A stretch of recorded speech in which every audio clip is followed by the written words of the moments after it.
The mysterious, the macabre, the out of this world. The following are real people. They have real stories, and they've had real encounters.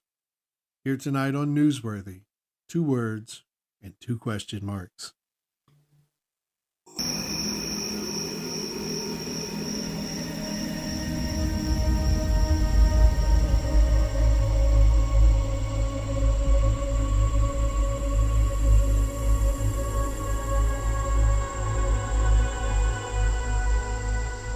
He's alive! Have you checked the children? Get out!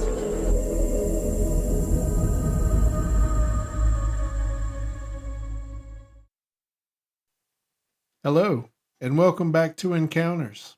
Tonight, we talk to a Southern Indiana couple, Brad and Anne Marie, and they're going to prove that you don't have to live in the Pacific Northwest to have your very own Bigfoot encounter. Tonight on Newsworthy, 2 words and 2 question marks. We're fortunate enough to have a couple, Brad and Anne Marie, that's taken time out of their day to stop by. A really interesting story. Happy that they decided to share it with us. Anne Marie, tell our listeners what you've just been telling me. Okay. The encounter happened a year ago this month, and my husband and we live in southeastern Indiana. A lot of times when we have free time from the children, we like to go hit the back roads in the truck. So we'll do that up until dark. We like to look at the deer and just ride around. Off-roading. Yes. And so that's kind of our fun thing to do. We were driving, what would you say? Stitz Hill. And it was about 7:30 in the evening. And we made a kind of a quick turn around a corner. And then we started to go up a hill, and about 20 feet, let's say about 20 feet away, all of a sudden, I saw this very big creature thing. We don't have bears, so I was kind of shaking my head, kind of trying to process everything very quickly. I saw long, dark brown hair, even a little reddish color even to it, and I saw from about the ear, that would have been the right side of the ear, all the way down to the foot. I saw big shoulder, big muscles in the arm hanging to the side. I saw the hip, down the leg, and to the foot. And I'm still thinking, what am I looking at? This is unbelievable. And it happens so fast, but I saw muscle flex. I saw hair move when the muscle flexed.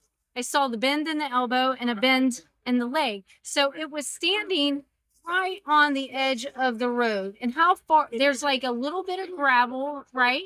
It comes off the road and then it shoots straight up onto about 4 feet up, and it steps up onto. Yeah. So with one beautiful, graceful step, it just made this graceful step right up onto this hillside. It's roughly, you said 4 feet. Yeah, No, 4.5 feet. I couldn't have made one step and got no. Oh, and my thoughts was, again, my husband is a tall man. What am I seeing? The coolest thing was when I saw the hip flex up, the knee bent, and then that big, long, graceful stride. It wasn't running. It just was like, I'm passing across. And it was the coolest thing. I mean, Roughly how far away? From us, maybe 20, 25 feet from the truck. Yeah, we weren't going fast. We were only going about we were going about 10 mile an hour. So you didn't get the good look. No, I saw it once it got up on the berm and the brush. I just saw the dark. to the left. Right, and I turned Here. because we're coming around the curve, and I turned and looked because there's a power line cut there, and I turned and was going to look up the power line cut for deer. Yeah. I just saw the dark. I said, "What the hell was that?" And she's like, I think I just saw a Bigfoot. because it was just so big. Yeah, it was big. You It- could see even in the trees and the brush, you could see how big it was. I'm like, what? That's why I said, what the? Yeah, we even went back and saw that area. There is a little path Mm-hmm. that is there, whether it's just in Yeah, but it's thick. You couldn't walk through it if you had to, but there was a little, almost a trail going through there, that one little spot. but he just stepped and I saw the flexion and then the extension, the step up there, and it just was smooth and graceful. And you just go, what was there? Absolutely. That is a great story. That's not the end of it. You've got more to tell us. And for the next part, not only is she going to tell us, by the time we put this up, she has been kind enough to agree to share the photos with us. She has photo evidence of the next thing she's about to tell you. So we have a 40-acre farm, and I took the children into the woods. Was that April? End of April, first part of May. Springtime. Pretty muddy out. So we did a little hike to get out of the house. And how far from the house is the little brook, the little water hole, I call it? About 85 yards from there. Okay, from the house. So I wanted them to look Natural spring. Yeah, natural spring. And we like to look for tracks. We like to find, we have coyotes, we have foxes, we have deer, bobcats. 40-acre farm. A little bit of everything. Yeah. Yes. So I told the children, hey, I see some tracks over here. They were very deep. We had a rain at spring. And as I approached, I got very concerned because immediately I realized that these were mountain lion tracks on our farm. So I called my husband and I put my hand down and took a picture to size it up. His cousin is a vet who confirmed these were mountain lion tracks. So then I keep walking and I'm trying to gather the children. There was 3 children and I see footprint tracks. Not Not now. No boots. Yeah, no shoes. It was my son again is 15 years old and has almost a 14 foot. size 14. Yeah. I mean, and so I know big feet. I'm looking at a wide foot.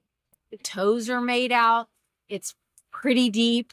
And then I saw another one, but this one was even larger. So I'm like, oh my gosh, like, okay, we need to get out of the woods now.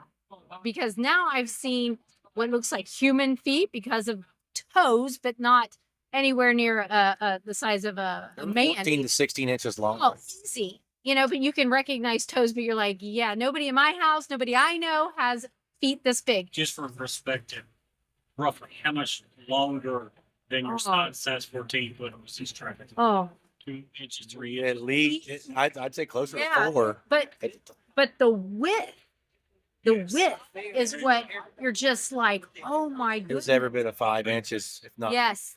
I mean, yeah. And then, so it looked like a smaller, maybe a female, I don't know, because then there was a bigger foot, which was probably maybe even, it was really long, maybe 3 inches even Bigger than the first one. The first one. And at that point I start snapping some photos and realize I got to get these children out of these woods. That's what I said when she called me. I was like, you need to get to the house, because if it is a mountain lion, obviously they watch and they stalk and whatever. And I said, if it's a Bigfoot, you don't want to be out there I either. didn't have time to do more research or measure. I didn't have anything with me other than my hand with the mountain lion. I did do that. We have one picture on the mountain lion photo with your hand next to Yes. it. Just Yeah, yes. And so I wish I could have done more. We didn't go back out, but But it to just be fair, that's got to be the least of your concern. Like your husband was saying, make sure you and your children are safe first. Yeah. yes. Far more important. Yeah. Well, let me document this. Let me go home and get a measuring. And then after that good rain, you couldn't really make anything out of Well, it. no, that it floods up pretty good, and the animals, they go there for the water. And so but there's deer, there's coyotes, there's foxes, there's plenty of things, bobcats. But we hear a lot of things on our farm that are unexplainable. I called him again the other day. I'm like, the deer just scattered right by the house, and it sounds like you're just trees. I tell him, do I not? It just sounds like trees are just being ripped, and that's to the east is 40 yards from our porch. There's a big thicket by that. It's so No, no, but we you just just we hear it going it's through the really brush. thick with Like, what is is that? Yeah. That honeysuckle. Honeysuckle, yeah. So it's so thick right there that it's hard to even. You have to crawl through it. You can't walk in here. Sometimes you've got protection of thousand years. Always. Yes, but just the other day, the birds take off, the deer scatter. It sounds like something's just Dogs ripping. going crazy. Yeah, my dog is growling, and then it just goes silent. You never see, but it's right by. But just the animals go quiet too. The birds and everything get quiet, don't The they? crows tell me where a lot is going on. Yeah. The crows They really. will. They'll fly down and squawk. First And, alert. Yeah. So, and how close is that from where I saw the track? about another 50 yards maybe. How far would you guys guess? Apart from your house. One's 80, 85 yards. The other one's about 45 yards. Yeah. Yeah. So- But Keep then, those guns yeah. accessible. There's always 2 or 3 loaded by the door. But then your experience. I mean, you've been hunting since you were how old? Oh, 8, 9 years old. So tell about that So- crazy. I lived in the woods. So I was in my deer stand, and this is right next to where our house is. And I was probably 19 or 20, Property butts up against your Right, parents' property. right to this farm. Right And there. so I'm, and again, like I'll go deer hunting. I don't usually take a flashlight. I don't come out of the woods till after it's dark. I like to go in and out unseen. Well, I was in a deer stand about 40 minutes before dark, and I kept hearing there was a tree. I could see a tree going back and forth. It's an oak tree about this big around, 8, 9 inches across. And I hear this like a guttural growl, kind of a yawn, like and what in the hell is? So I'm looking through my scope, and all I can see is the tree moving, and I hear on the ground around it, but I can't tell if couldn't tell what it was, if it was bipedal or four-legged, and so I just kept looking in a tree for 20 minutes, is just doing this back and forth, and I'd never heard anything like that in my life. I've been in the woods for 40 years now, and I'd never heard anything like that. So I went back to my folks. My brother was over there for supper, and so I went in, walked in. They're like, "How big was the deer you got?" And I said, "I didn't get a deer." And they said, "Well, why are you out of the woods before dark?" And I told them the story, and they laughed at me. They didn't believe anything I said, But like my hair was standing up. Yeah, I was a nervous wreck. Like I never leave the woods. I coon hunt. I was 8 years old. I'd walk 2 miles with my grandfather through the woods by myself with a little D-cell flash. And Not a- on me. yeah. It's not done during the daytime. Yeah. So I'm not afraid of the woods. He used to go coon hunting at 2:30 in the morning, walk 2 miles from his truck. Yeah. Brother So- used to. Yeah. It's only done at night. Yeah. I want to bring that up, but the reason that's important, people who grow up hunting, people who especially coon hunters in the woods at night, they're not scared. If they Right. really wouldn't be in the Exactly. And you hear things and know things. They also know what doesn't belong. When they Yeah. hear the guttural sound, Yeah. when you spend your whole life there, this is Sure. not a sound that I hear. Sure. Like you said, it's what is this? Yeah. Scared me to death. Well, I didn't- you guys ever consider putting trail cams up? Sorry, Dan. We have. We We've have. had them all over our farm. You haven't got anything so far. But No. we're thinking about putting them a little further away. Yeah. A lot of times it's more. We want to put Coyotes one and right on that spring. Yes. Which the last couple of years we've had them around our house because we've had some issues with things at our house we want to catch, but with people. Yes. So we've had them up for people purposes, not animal purposes. Yeah, we need to get them focused back on the woods again. So And then I just want to add to this really quickly that my brother Michael that's here, when I shared with him, I shared with him what I saw, and he said, well, there's sightings there all the time. And he pulled it up. from the 60s. I had no idea that this was a hot spot. Yeah. Yeah. And when he pulled it up and told us where it was, I said, "That's that long stretch between those 3 valleys down there where we drove down that night." And it was just weird because he didn't know where we were talking about, but he pulled up the article and it was exactly where we were talking about.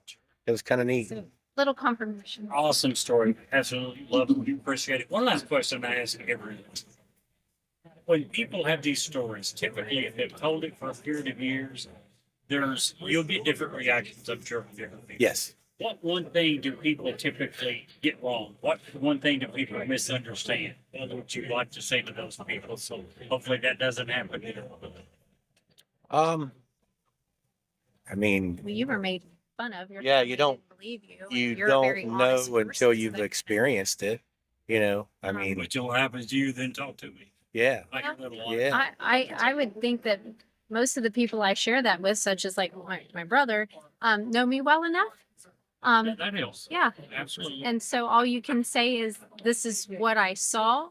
Whether they want to believe it or not, that's my family's the only ones that made fun of me. Everybody else is like, you've been in the woods your whole life. That's kind of weird that you. No, They live right. Oh, they're a quarter of a mile, half mile down the road. Yeah, yeah. And all this happened right right there in that. with the tracks and Yeah. him hearing that. Yeah. But they don't really go in the woods. My dad and mom and brother, they don't really get out much. So they stay pretty much house and barn.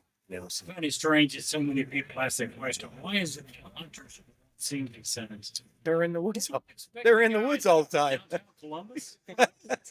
Bigfoot's going for cheese conies. Exactly. That's I was just a stay-at-home mom taking the children to look for tracks, and Yeah. And you live in them. yeah. Yeah. And so we ventured out of the house, And it's a really big woods behind us too. It actually Texas Gas goes through the neighboring farm. So it's 300 and something acres they own there. And then it goes into another 400 acre farm and behind we it. we have hills. Yeah. I mean, we got deep. A lot of hills, hollers. a lot of thick brush. No flat. No. No, We because have a we're little close bit to the around river. So yeah. we have a lot of the But we hills. have a little bit of that around the house, but even not enough that That we flat feel was like we made can with a build. dozer. That things wasn't on- flat. We made that flat with a yeah. No, but I mean, everything behind our house It's rough. like, Yeah. we have all this land, but none of it's really flat. So I mean, there's a lot of places for all these wildlife to hide. Yeah. Great habitat. It is It Very really dense is. brush. So So Awesome story. Once again, thanks so much for sharing. thank you. Appreciate it. thank You guys you. have a great day. And Jerry, if you can't see the light, Be the light.